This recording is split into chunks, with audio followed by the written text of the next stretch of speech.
여러분 혹시 거제면에 있는 숲소리 공원에 있는 양떼 목장 혹시 한번 가보신 적 있습니까?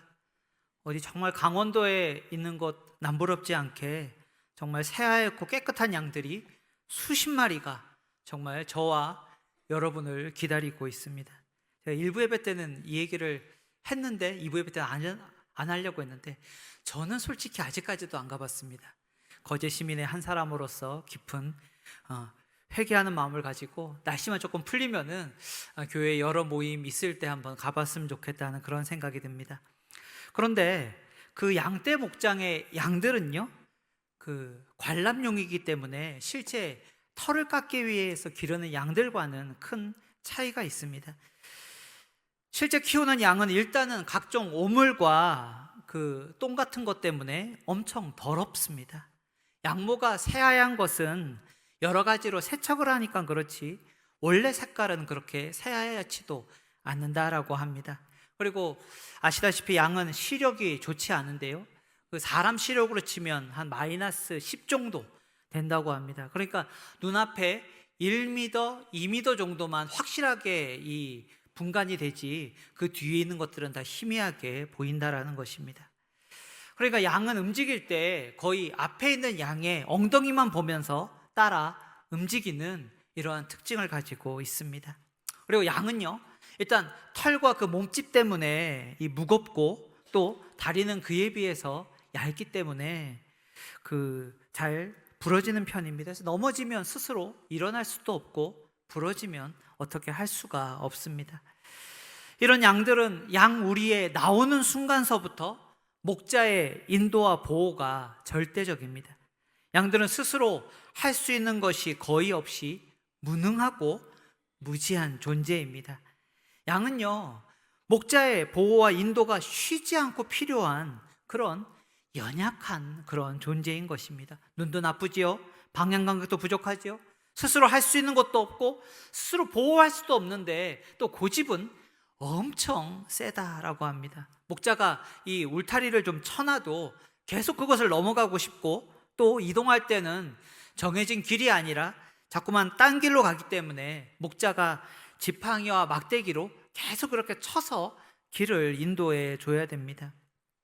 여러분, 양의 이러한 무지, 또 무능, 연약함과 어리석음과 이러한 고집은 당연하게 양의 부족함으로 그렇게 이어지게 된다라는 거예요. 양은 모든 것에 있어서 부족한 존재임에 틀림없습니다. 양은 먹고 마시는 것, 위험으로부터 보호되는 것, 또 목적지로 가는 것에 있어서 스스로 할 수 있는 것이 없고 절대적으로 누군가에게 의존할 수밖에 없다라는 것입니다. 누군가 그들을 공급해 줘야 되고 보호해 줘야 되고 이끌어 줘야만 되는 것입니다. 이것이 양이 가진 그 부족함이고 결핍이라고 말씀드릴 수 있습니다.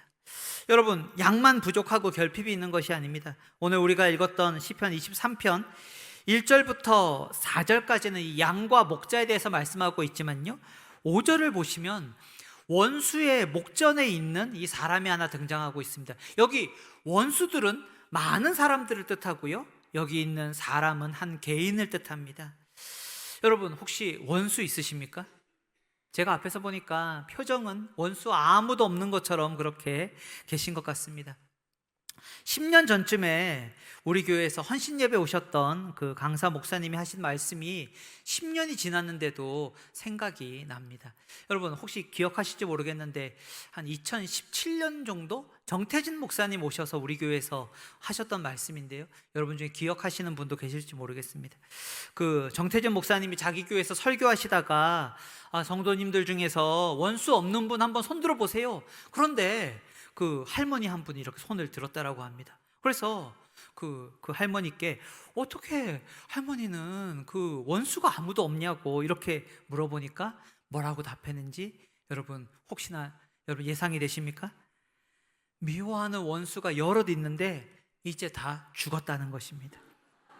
여러분, 그래서 원수는요, 원수는 없어지든지 아니면 내가 없어지든지 그런 것이 이런 것만 이렇게 10년이 지났는지 기억이 나는지 모르겠어요. 여러분 중에는 아직까지도 기억나시는 분이 있는 것 같습니다. 참 머릿속에 죽을 때까지 잊혀지지 않는 그런 이야기인 것입니다. 그러나 성경이 말하는 원수는 우리가 생각하는 원수와는 좀 다르죠. 성경이 말하는 원수는 일단 하나님을 인정하지 않고 우리 성도들이 하나님의 뜻대로 힘써 살아가는 것을 막고 방해하고 우리를 조롱하고 핍박하고 우리 신앙적으로 매우 부끄럽게 넘어뜨리는 이들을 성경에서는 시종일관 원수라고 그렇게 합니다. 그런데 생각해 보십시오. 그럼 원수들이 우르르 때로 나타나서 나를 꼼짝달싹하지 못하게 한다라고 하면 우리 마음이 어떻겠습니까? 여러분, 그런데 이렇게도 한번 생각해 보십시오. 그렇게 나를 부끄럽게 하고 나를 화를 치밀게 하는 원수가 있는데 그 자리에서 더욱더 힘들게 되는 건 뭔지 아십니까? 그때 나를 좀 편들 사람, 나를 위해서 뭐 얘기해 줄 사람이 단 한 사람도 없다면 나를 미워하는 원수들이 많은 것보다 나를 칭찬해주고 나를 인정하고 나를 조건 없이 받아주는 사람이나 그 모임이 없다는 것은 우리로 어쩌면 이 땅 가운데 살아갈 때 더 많이 힘들게 하는 요소라는 것입니다. 여러분, 이런 것들에 대해서 1943년에 미국의 심리학자 에이브라함 메슬러라고 하는 사람이 있었는데요. 이 사람이 사람의 다양한 욕구와 필요들이 이 부족함을 느끼는 것에는 이 단계가 있다라고 하는 이론을 발표한 적이 있습니다. 워낙 옛날 이론이지만 아직까지도 심리학이나 여러 것에 유용하게 쓰이고 있다는 것입니다. 이것을 메슬러의 욕구 단계 이론이다라고 이렇게 부릅니다. 여러분 기억 안 하셔도 됩니다. 이 뒤에 내용이 중요합니다. 여러분 한 번 정도 들어보셨을 것 같습니다. 낮은 단계, 욕구가 여러 가지 있는데 단계가 있다는 것입니다. 낮은 단계에서는 기본적으로 생리적이고 생존적인 욕구가 있다는 것입니다. 일단은 뭐 우리가 먹고 입고 마시는 의식주를 포함한 여러 가지 기본적인 생존에 필요한 이런 의식주의 욕구입니다. 여러분 그러나 이런 이제 기본적인 생리적인 생존적인 욕구와 부족이 채워지면 한 단계 올라가서 더 높은 안전의 욕구를 채우고자 한다는 것입니다. 위험으로부터 보호받고 싶고 건강하고 싶은 그런 욕구와 필요와 이 결핍을 채우고자 한다는 것입니다. 여러분 이제 근데 이 욕구가 채워지면 끝입니까? 그렇지 않고 이 안전의 욕구와 부족이 채워지면 이제는 좀 사랑받고 싶다, 나도 좀 소속감을 누리고 싶다, 나도 좀 존중받고 싶다, 칭찬받고 싶다, 인정받고 싶다 라고 하는 이런 애정과 소속과 존중의 욕구로 나아가게 된다는 것입니다. 이게 채워지면 이제 다 행복하고 끝이라는 것입니까? 그렇지 않고 이제 이것이 채워지면 나 이제 자아를 성취했으면 좋겠다. 사람 참 욕심도 끝이 없습니다. 그래서 점점 더 높은 단계의 이 부족과 욕구와 필요를 채우고자 한다라는, 더 좋은 물건, 더 높은 그런 공부, 취직도 하고 배우자도 만나고 차도 사고 집도 사고 부모로서 역할도 감당하고 재능과 여러 가지 능력을 발휘해서 이 비전을 이루고 사회적으로 좀 이바지하고 그러다가 여러분 이 끝에 나오는 욕구는 뭔지 아십니까? 하나님 신을 만나고 싶다라고 하는 이 영적인 부족과 욕구까지 채우고자 하는 이런 단계별로 사람은 채우고자 한다라는 것입니다.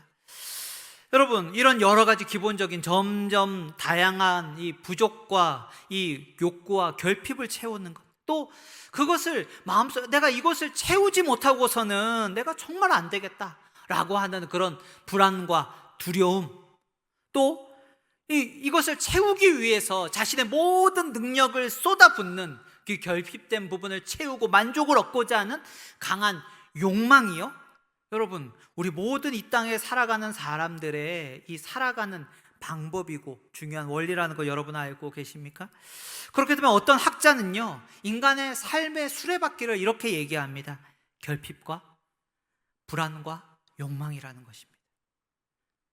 여러분 우리 같이 한번 따라해 볼까요? 우리 이 시간 공부하는 시간은 아니지만 우리 이 땅에 살아가는 예수님을 믿든 믿지 않는 모든 사람들의 삶은 이 수레바퀴를 돌린다라는 것입니다. 우리 한번 따라하겠습니다. 결핍과 불안과 욕망.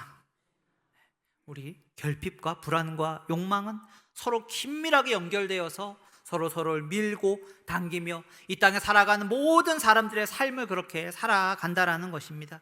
여러분 예를 한번 들면 이 어릴 때 부모의 사랑을 받지 못했다라고 하는 이 중대한 결핍은 이후에 그 사람의 삶을 어떻게 이끌겠습니까?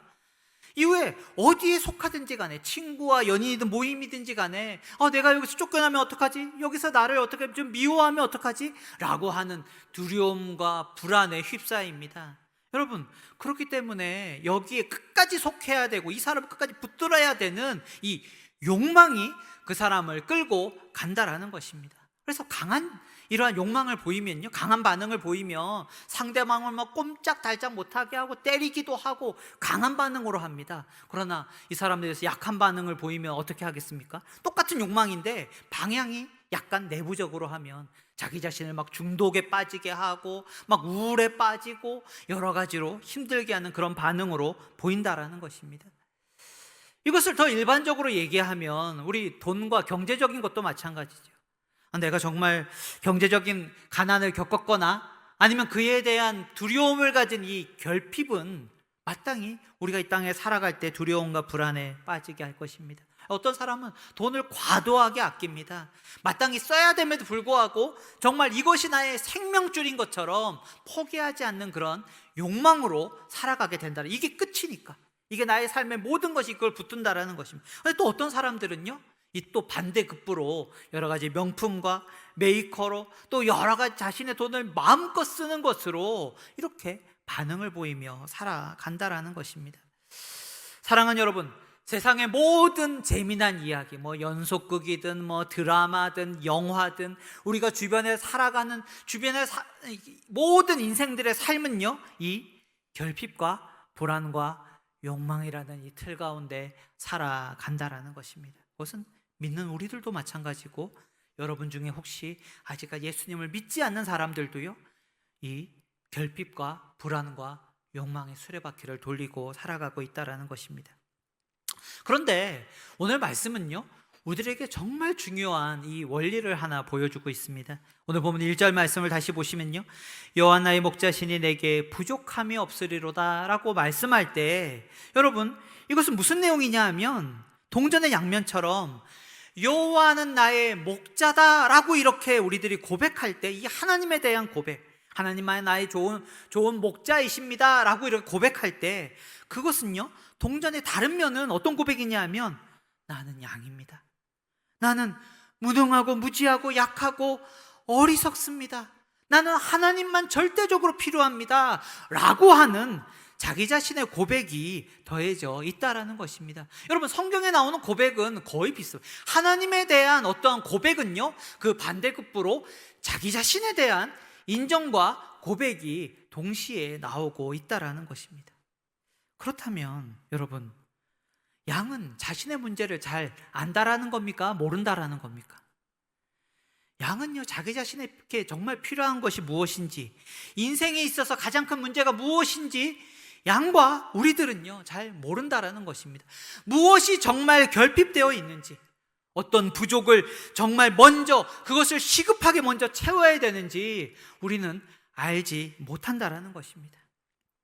우리는요, 이 시간 모두 다 인정하기 싫은 마음이 마음속에 있지만 절대적으로 우리는 자립적이지 않고 하나님께 절대적으로 위존적인 존재로 우리는 창조되었고, 그것을 우리들이 인정해야 하지만 하나님이 우리의 목자시고 우리가 그분의 양이라는 것입니다. 여러분, 양의 문제는 목자만이 알고 계십니다. 목자만이 알고 계실 뿐만 아니라 해결하실 수 있다라는 것입니다. 시편 23편 1절서부터 이것을 우리들에게 너무나 중요하게 생각하도록 우리들에게 초대하고 있습니다. 여러분, 시편 23편을 우리들이 볼 때, 그 시편 23편은 사실 우리 모든 성도들이 시편 중에 가장 좋아하고 또 암송하고 또 찬양으로 즐겨 부르는 분들도 많이 계실 것입니다. 그런데 오늘 저는요, 이 시편 23편을 지금까지 여러분이 보지 못했던 아주 특별한 방식으로 보여드리도록 하겠습니다. 근데 사실 어디서 들어보셨을 수도 있는데 이렇게 말씀드려서 좀 죄송한 부분도 있습니다. 여러분, 4절 말씀, 우리 4절 말씀 한번 읽어볼까요? 4절 말씀입니다. 시작.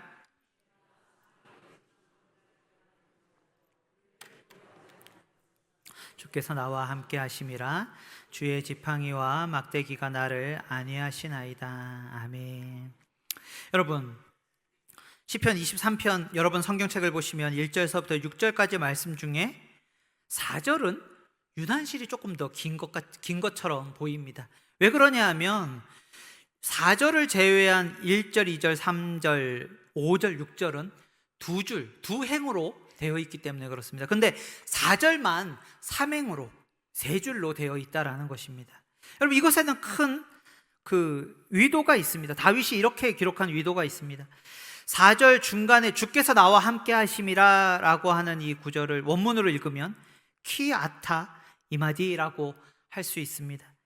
여기 이마디, 나와 함께 하심이라 라고 하는 여기 나온 그 이마디와 비슷한 말이 성경에 이 단어와 비슷한 단어가 성경에 몇 번 등장하는데요, 그것은 여러분이 잘 아시는 하나님이 우리와 함께 계십니다 라고 하는 뜻의 임마누엘입니다. 그러니까 여기 나오는 나와 함께 하심이라 라고 하는 이마디와 임마누엘은 거의 비슷한 말이다 라고 여러분 이해하시면 참 좋을 것 같습니다.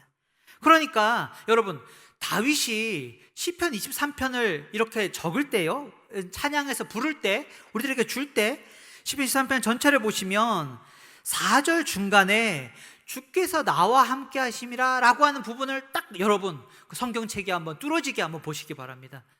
웬만하게 봐도 그런 일은 절대로 일어나지 않지만 주께서 나와 함께 하심이라 라고 딱 이 부분을 딱 보시면요, 그 1절서부터 4절 첫째 줄까지요, 앞부분까지 여러분 정확히 히브리어 단어가 몇 개냐 하면 26개로 되어 있습니다.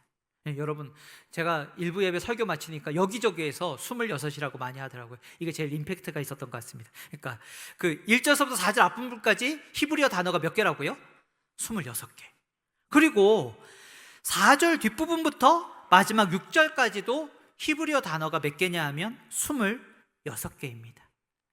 우리는 성경을 볼 때 이러한 숫자에 몇 개 단어가 몇 개다 이런 거 별로 중요하지 않지만 성경을 기록한 이 저자들과 유대인들은요, 그 히브리어 단어에 나오는 이 알파벳 숫자를 합치는 걸 엄청나게 유의미하게 생각했고, 이것이 우리가 읽고 있는 성경에 반영된 것도 참 많이 있습니다.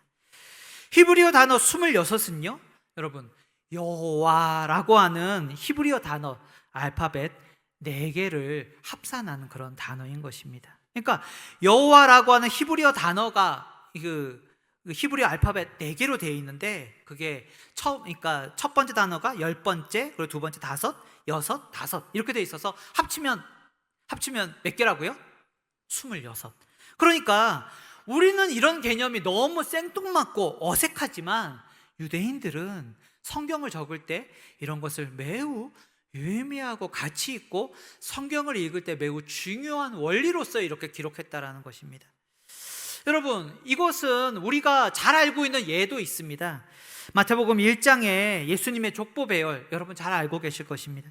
아브라함부터 다윗까지 14대요, 다윗부터 바벨론에 사로잡혀갈 때까지 14대요, 바벨론으로 사로잡혀간 후로부터 그리스도까지 14대다라고 이렇게 말씀합니다. 여기 14는요, 이게 지금 우리는 14다 이러면 14 그냥 족보 숫자구나 이렇게 생각할 수도 있지만, 히브리어 알파벳의 14은 유대인들에게 14는요 다윗의 히브리어 알파벳 숫자입니다. 이게 히브리어 알파벳 숫자가 3개로 되어 있는데요, 4번째, 6번째, 4번째 이렇게 합쳐서 14 이러면 유대인들에게는 다윗이고, 여러분 26 이러면은 유대인들에게는 뭐라고요? 설교 잘 듣고 계신 거 맞죠? 26 이러면은 여호와다, 이렇게 유대인들의 머릿속에는 강하게 들어올 수 있도록 되어 있다라는 것입니다. 여러분, 다시 시편 23편을 보시면 그렇게 하면 다윗은 이것을 매우 의도적으로 기록했습니다. 23편 4절에 중간에 있는 주께서 나와 함께 하심이라 라고 하는 중심에 두고 여호와 하나님을 상징하는 26단어로 앞에 뒤에 그렇게 의도적으로 배치하고, 여러분 1절 보십시오. 여호와 나의 목자시니, 그리고 6절에 마지막에 내가 여호와의 집에 영원히 살리로다, 이렇게 여호와 중간에 26개의 단어 여호와, 중간에 뭐라고요? 주께서 나와 함께 하심이라 라고 우리가 시편 23편을 읽을 수 있도록 이렇게 다윗이 기록했다는, 매우 문학적이고 매우 위도적으로 우리들에게 이 시편이 주어졌다라는 것입니다. 사랑하는 여러분, 이렇게 주님께서 나와 함께 하시는 것, 나의 목자가 되어주시고 내게 부족함이 없는 선언으로 시작해서 그분의 공급과 치유와 인도가 3절까지, 그리고 4절부터 보시면 사망의 음침한 골짜기. 여러분, 양은 눈이 잘 보이지 않는데 이런 가장 깊고 어두운 골짜기에서 양이 무엇을 할 수 있겠습니까? 그런데 그런 곳에 적극적으로 나를 해하고 괴롭게 할 못된 짐승으로부터 내가 두려워하고 무서워하고 염려하지 않을 이유가 있다라는 것입니다. 왜요? 주께서 나와 함께 하심이라 라고 말씀하기 때문에 그렇습니다. 여러분, 이것을 좀 더 명확하고 강조하고 있는 장치가 이 시편에는 있습니다. 여러분, 3절까지 하나님을 지칭하는 대명사가 있는데요, 모두 3인칭 단수입니다. 여러분, 3인칭 단수라고 해서 어렵게 생각하지 마십시오.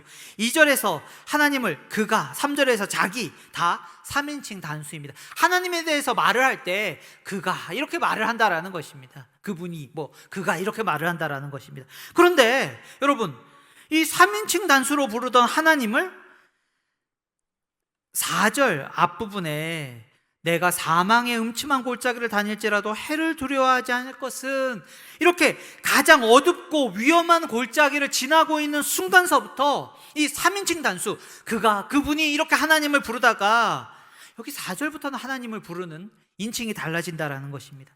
4절부터는요, 우리말에는 그냥 주께서, 그리고 주의, 그리고 5절에서 주의 이렇게 되어 있지만 이 인칭이 달라집니다. 3인칭 단수가 아니라 2인칭 단수로 하나님을 부르기 시작합니다. 여러분, 2인칭 단수로 사람을 부를 때 뭐라고 부릅니까? 너 이렇게 부릅니다. 하나님이시니까 당신 이렇게 부른다라는 것입니다. 여러분, 이것은 매우 큰 의미가 있습니다. 3인칭 단수로 그분이, 주님께서 이렇게 하나님을 부르다가 가장 결핍되어 있고 가장 위험하고 가장 위급한 그 순간에 사망의 음침한 골짜기에서 하나님께서 우리들에게 더 가까이, 3인칭 단수가 아니라 우리들에게 더 친밀하고 더 온전하게 우리들에게 다가오신다라는 것입니다. 사랑하는 여러분, 시편 23편은 1절에 4절까지는 양과 목자로 하나님과 우리와의 관계를 나타내지만 5절에서는요, 이제 잔치집 주인인 왕과 VIP 관계로도 하나님과 우리의 관계를 보여주고 있습니다. 5절 말씀 한번 제가 읽도록 하겠습니다. 주께서 내 원수의 목전에서 내게 상을 차려주시고 기름을 내 머리에 부으셨으니 내 잔이 넘치나이다. 아멘. 여러분, 이 말씀의 배경은 그 구약의 배경이 되는 고대 근동에는 왕이 자기 신하들을 이렇게 다 왕궁에 초대합니다. 그리고 어떻게 하겠습니까? 여러분, 이 신하들에게 상자리를 베풀어 준다라는 것입니다. 잔치를 연다라는 것입니다. 그런데 다윗이 우리들에게 보여주는 그림은 무엇이냐 하면, 원수들이 두 눈을 다 부릅뜨고 이렇게 나를 지켜보고 있는데 왕이 특별히 나만 아주 존귀하게 높여준다라는 것입니다. 나를 위하여 성대한 음식을 따로 차려주고 또 존귀한 자로서 인정하는 기름을 머리에 부어주고, 그리고 왕이 가까이 와서 잔에 넘치도록 이렇게 포도주를 붓는 그러한 인정과 칭찬과 소속감과 격려와 환대가 주님께서 우리들에게 베풀어 주신다라고 말씀하고 있다라는 것입니다. 그렇다면 사랑하는 여러분, 우리들이 이 땅에 살아가는 동안에 이것을 어떻게 확신할 수 있겠습니까? 아니, 주님이 우리의 선한 목자가 되어주시고 또 주님께서 우리들에게 원수의 목전에서 상을 베풀어 주신다라는 것, 우리들에게 인정해 주시고 보상해 주시고 그렇게 소속감 있게 대해 주신다라는 것, 우리가 그것을 어떻게 확신할 수 있겠습니까? 우리 인생의 가장 어두운 때에 주님께서 함께 하시고 우리가 바라고 원하는 것보다 주님께서 우리들에게 필요한 것, 우리의 결핍과 부족과 필요를 주님께서 채워주신다라는 것, 우리가 어떻게 믿을 수 있습니까? 제가 그것을 어떻게 알 수 있겠습니까? 라고 우리가 질문할 수 있습니다. 여러분, 이것에 대해서 이 땅 가운데 오신 구주 예수 그리스도께서 이렇게 답을 하고 계십니다. 요한복음 10장 10절 말씀입니다. 제가 한번 읽도록 하겠습니다. 내가 온 것은 양으로 생명을 얻게 하고 더 풍성히 얻게 하려는 것이라. 나는 선한 목자라. 선한 목자는 양들을 위하여 목숨을 버리거니와. 14절입니다. 나는 선한 목자라. 나는 내 양을 알고 양도 나를 아는 것이 아버지께서 나를 아시고 내가 아버지를 아는 것 같으니 나는 양들을 위하여 목숨을 버리노라. 아멘.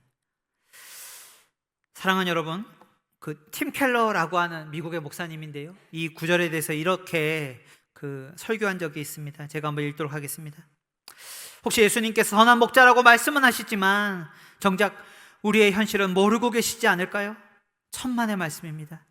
양들의 현실에 대해 양의 처지가 된다는 것에 대하여 그것을 정확히 아는 목자는 예수님뿐입니다. 지금 우리가 어떤 일을 겪고 있는지, 앞으로 어떤 길로 지나가게 될지, 심지어 지구상 그 누구도 되돌릴 수 없는 우리의 죽음까지도 예수님께서 알고 계십니다. 사랑하는 여러분, 우리는 시편 23편을 읽을 때마다 우리는요, 시편 23편으로 마치는 것이 아니라 이것에 대해서 약속하시고 성취하시고 우리들에게 이어 말씀하고 계신 예수 그리스도의 음성에 귀 기울이시기 바랍니다. 우리를 위해서 목숨까지도 내어주신 선한 목자 예수 그리스도께서 계십니다. 여러분, 그리고 우리를 위해 그 아들마저도 내어주신 아버지 하나님께서 계십니다. 여러분, 그분은요, 우리는 이것저것 결핍되고 필요하다, 원한다, 우리들에게 무엇이 가장 큰 문제다라고 우리는 이것저것대로 말할 수 있습니다. 그러나 우리 구주 예수 그리스도께서 우리의 진정한 결핍을 알고 계십니다. 우리의 필요를 그 누구보다도 알고 계십니다. 우리가요, 그분 안에서만 내게 부족함이 없으리로다 라고 고백할 수 있도록 우리들에게 참된 것으로 공급하시고 구원의 길로 인도하시고 악으로부터 보호해 주신다라는 것입니다. 세상의 모든 사람들은 자신의 결핍과 불안과 욕망이라고 하는 이 사슬에서, 굴레에서 벗어날 수 없습니다. 그것은 영원히 계속됩니다. 그 어떤 것이 채워진다 할지라도 그 다음 단계로 올라가고 싶어하고, 사람은요, 그 굴레 안에서 벗어날 수가 없다라는 것입니다. 그러나 우리 구주 예수 그리스도께서 오늘 우리들에게 말씀하십니다. 내 안에 있을 때 너희는 부족함이 없을 것이다. 아들마저도 우리들에게 주신 하나님 아버지께서 우리들에게 가장 필요한 것, 아낌없이 최고의 것으로 주실 것을 믿으시기 바랍니다. 여러분, 오늘 시편은 더 풍성하게 우리들에게 초대해주고 있는 것입니다. 우리들을 존귀하게 여겨주시고요, 우리를 풍성한 생명의 잔으로 우리들에게 넘치도록 채워주실 것을 약속하십니다. 우리들에게 기쁨의 잔을 채워주십니다. 그러나 우리들에게 생명의 잔, 기쁨의 잔, 영생의 잔을 채워주시기 위해서 예수 그리스도께서는요, 우리가 마땅히 마셔야 되는 진노와 저주와 형벌의 잔을 예수님께서 십자가에서 모두 들이키셨음을 기억하시기 바랍니다. 우리는요, 내 잔이 넘치나이다 라고 그렇게 우리는 주님 앞에 찬양하고 감사할 때, 우리는 그 반대에서 예수님께서 내가 감당해야 될 모든 저주와 형벌과 고통의 잔을 대신 십자가에서 마시셨음을 감사합니다 라고, 여러분, 그러한 감사를 주님께 올려드리시기 바랍니다. 그렇게 사랑하는 여러분, 예수 그리스도의 십자가 아래로 나아가시기 바랍니다. 우리가 가장 어두운 길 걸을 때 우리에게 더 가까이 오시고 우리를 포기하지 않으시고 주님께서 약속하신 그 인도와 사랑과 은혜와 공급으로 우리에게 넘치도록 채워주실 그분을 신뢰하시기 바랍니다. 그럼 주님께서 우리들에게 마지막 이렇게 약속하십니다. 6절 말씀입니다. 내 평생의 선하심과 인자하심이 반드시 나를 따르리니 내가 여호와의 집에 영원히 살리로다. 여기 영원히 산다라고 하는 표현은, 히브리어 단어는 돌아온다라고 하는 단어 슈브가 사용되고 있습니다. 사랑하는 여러분, 예수님을 믿는다 하시지만 혹시나 예수님의 사랑 가운데 멀리 조금 떠나가신 분이 계시다면, 아니면 아직 예수님을 모르는 분이 계시다면 예수님께 나아오십시오. 예수님께 돌아오십시오. 그냥 예배의 자리에 있는 것만이 아니라 우리를 너무나 사랑하시는 선한 목자 되시고 우리를 위해서 우리에게 모든 기쁨과 영광의 잔을 주시려 우리가 마셔야 될 저주와 형벌의 잔을 마시신 예수 그리스도를 만나시기 바랍니다. 기도하도록 하겠습니다.